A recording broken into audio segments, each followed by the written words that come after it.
এই জন্য দুইটার প্রতিবাদেই আমরা এই সংসদ থেকে আপাতত মাননীয় বিরোধী দলের গতকাল যে এজেন্ডাটা আমরা উত্থাপন করেছিলাম এটা ছিল মূলত গণভোট এবং গণভোটে সংস্কারের যে প্রস্তাব গিয়েছিল এর আলোকে যে পরিষদটা গঠন হওয়ার কথা সেই পরিষদের সভা আহ্বান সম্পর্কে এটাই ছিল মূল নোটিশের বিষয়বস্তু।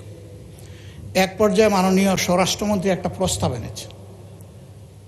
এই প্রস্তাবে আমার বক্তব্যে আমি রেসপন্স দিতে গিয়ে বলেছিলাম, যেহেতু আলোচনাটা হয়েছে সংস্কার পরিষদের উপর, যদি এইটাকে কেন্দ্র করে কোনো কমিটি, বিশেষ কমিটি গঠন হয় তাহলে আমরা ইতিবাচকভাবে সেটা ভেবে দেখব। এবং একই সাথে বলেছিলাম যে সেখানে সরকারি দল এবং বিরোধী দল থেকে সমান সংখ্যক সদস্য নিলে এটা অর্থবহ একটা কমিটি হিসাবে রূপ নেবে বলে আমরা বিশ্বাস করি। যেহেতু আমরা এখানে এসেছি সংকট নিরসনের জন্য, সংকট তৈরির জন্য নয়। এর উত্তরে তিনি তার কথা বলেছেন, আমার বক্তব্য যেহেতু আগে হয়ে গেছে বিষয়টা আমি ক্লারিফাই করলাম। কিন্তু যেহেতু এটা জন আকাঙ্ক্ষার বিষয়, গণভোটের বিষয়, প্রায় 70% মানুষের রায়ের বিষয়, আমরা প্রত্যাশা করেছিলাম যে আপনার মাধ্যমে প্রতিকার পাব এবং সিদ্ধান্তের জন্য আমি আপনাকে আহ্বান জানিয়েছিলাম। কিন্তু কোনো সিদ্ধান্ত হলো কিনা আমি বুঝতে পারি নাই।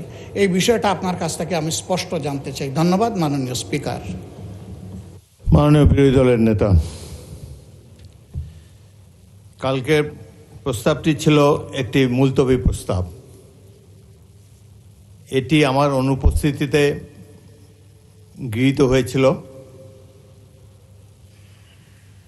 বাংলাদেশের 53 বছরের সংসদীয় ইতিহাসে মাত্র 3টি মুলতবি প্রস্তাব গৃহীত হয়েছে।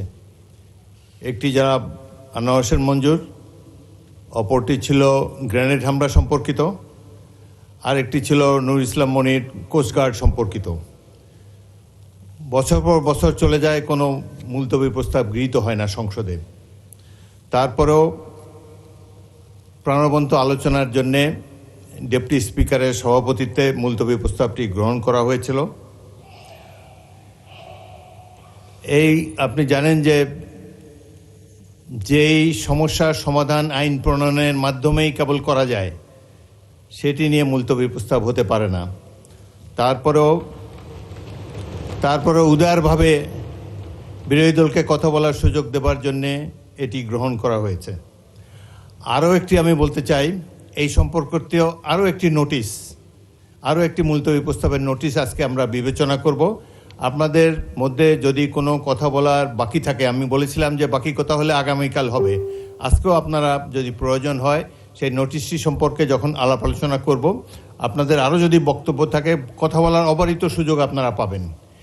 এটি একটি জাতীয় সমস্যা, যত গুরুত্বপূর্ণ বিষয় আছে আমরা আশা করি ট্রেজারি বেঞ্চ এবং বিরোধী দল মিলে খোলাখুলিভাবে কথাবার্তা বলে সংসদে প্রাণবন্ত আলোচনার মাধ্যমে আপনারা সিদ্ধান্ত নেবেন, সেই সুযোগ আপনাদের রয়েছে। এটি মহান হাউস অফ দি পিপল, আপনারাই ডিসাইড করবেন রুলস অফ প্রসিডিওর অনুসারে আমরা যাতে পরিচালিত হতে পারি। তো আমি বলেন। প্রতিকার চেয়েছিলাম। এ বিষয়টা কোনো দলের সাথে সম্পর্কিত না। যে বিষয়টা নির্বাচনের আগে সরকারি দল, বিরোধী দল সবাই একমত হয়েছিলাম, এর সপক্ষে কথাও বলেছি, ক্যাম্পেইন করেছি। আমরা প্রতিকার যে পেলাম না, এতে আমরা না, এতে দেশবাসীর তাদের রায়ের প্রতিফলন হলো না, মূল্যায়ন হলো না। আমরা বিরোধী দলে বসে এই অবমূল্যায়ন আমরা মেনে নিতে পারি না। এই জন্য তার প্রতিবাদে আমরা ওয়াক আউট করছি। মাননীয় বিরোধী দল নেতা, আপনি আমার বক্তব্য তো সম্পূর্ণ করতে দিলেন না। আমি আপনার পুরো বক্তব্য শুনেছি। আপনার ওয়াকআউট করা আপনাদের অধিকার, কিন্তু আমি বলতে চাই যে আজকে একটু পরে আরেকটি মুলতবি প্রস্তাব বিবেচিত হবে। সেখানে আমার মনে হয় যে আপনি আপনাদের প্রশ্নের উত্তর পেয়ে যাবেন এবং সেখানে মন খুলে আপনারা আরও কথা বলতে পারবেন। সুতরাং আমার অনুরোধ হলো আপনারা ওটা শোনেন, তারপরে যদি ওয়াকআউট করতে পারেন প্লিজ ফিল ফ্রি। তবে প্রস্তাবটির ভাগ্য কী নির্ধারণ হয় সেটি আপনি দেখার জন্য একটু অপেক্ষা করে দেখতে পারেন। বিরোধী দল নেতাকে মাইক দেন। হ্যাঁ, ওই নোটিশটাও আমাদের নজরে আগে কিছুটা এসেছে এবং আমরা মনে করি যে মূল নোটিশকে চাপা দেওয়ার জন্য ওই নোটিশটা সামনে আনা হয়েছে।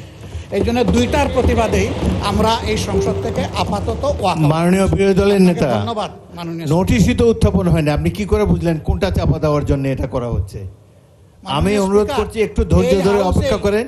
নোটিশের বিষয়বস্তু শুনেন, তারপরে আপনারা ফিল ফ্রি টু মাননীয় ওয়াক আউট। স্পিকার, আপনার অ্যাবসেন্সে এই হাউসে এই নোটিশটা পড়া হয়েছে, সংশ্লিষ্ট সদস্য এটা পড়েছেন, আমরা শুনেছি। এই জন্য আমরা বুঝে শুনেই বলছি যে এই দুই কারণেই আমরা এখন ওয়াকআউট করছি। আপনাকে ধন্যবাদ। নিশ্চয়ই সংসদীয় রীতি অনুযায়ী আপনারা ওয়াক আউট করতে পারেন, ফিল ফ্রি। ধন্যবাদ।